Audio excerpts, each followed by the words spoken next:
তোমরা একটুখানি দেখে বলো তো আমাদের এই কাপল ফটো ফ্রেমটা তোমাদের কেমন লাগছে। যদি তোমাদের ভালো লাগে তাহলে আমাকে কমেন্টে জানিও, আমি প্রত্যেকটা ফটো তোমাদের সাথে শেয়ার করবো। So hello everyone, good morning and welcome back to my new mini blog. তো সকাল সকাল ঘুম থেকে উঠে ব্রাশ করে বসে পড়েছি চুলে তেল মাখার জন্য, কারণ অনেক দিন হলো আমি চুলে তেল মাখিনি। আর এত পরিমাণে চুল ঝরছে কি বলবো, টাক পড়ে যাচ্ছে সামনে যথারীতি। তো ওই জন্যই এর ফোনে একটা রিভিউ ভিডিও দেখে আমি বাড়িতে বানিয়েছিলাম তেলটা। তো তারপরে দেখতে পাচ্ছ তেল মেখে কেমন একটা চ্যাপচ্যাপে হয়ে গেছে।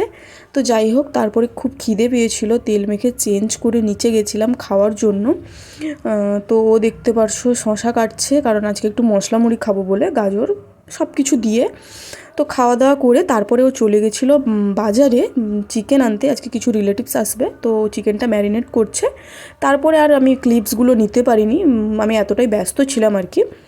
তো যাই হোক, তারপর আমি বিকেলে একটু ঘুমিয়ে গেছিলাম, ঘুম থেকে উঠে আর কি বিছানাপত্রটা একটু গুছিয়ে নিচ্ছি। তারপরে কিছু কাজ মনে পড়লো আর কি, যে ড্রেসিং টেবিলটা অনেক দিন হলো আয়নাগুলো মোছা হয়নি, তো ওই জন্যই একটু টুকিটাকি কাজবাজ করছিলাম। আর তারপরে একটু আমাদের ওই ফটো ফ্রেমগুলো, এগুলো মানে রাস্তার দিকে আমাদের বাড়ি তো এত ধুলো ওড়ে না, না মুছে রাখলে না দেখতে বাজে লাগে জানো তো, তাই আর কি ওইগুলো একটু মোছামুছি করছিলাম।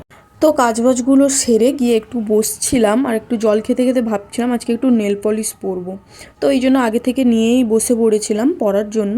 তো যাই হোক, হ্যাঁ বলি, পাশে না হোম থিয়েটার বাজছিল আর কি, তো আমি ওই জন্যই ওই গান শুনে শুনে অ্যাকচুয়ালি নাচছিলাম, অঙ্গভঙ্গি করছিলাম বিভিন্ন রকম।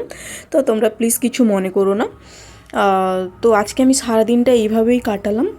আর যদি তোমাদের ভিডিওটা ভালো লেগে থাকে তো প্লিজ চ্যানেলটিকে সাবস্ক্রাইব করো, শেয়ার করো। চলো bye bye, thank you so much.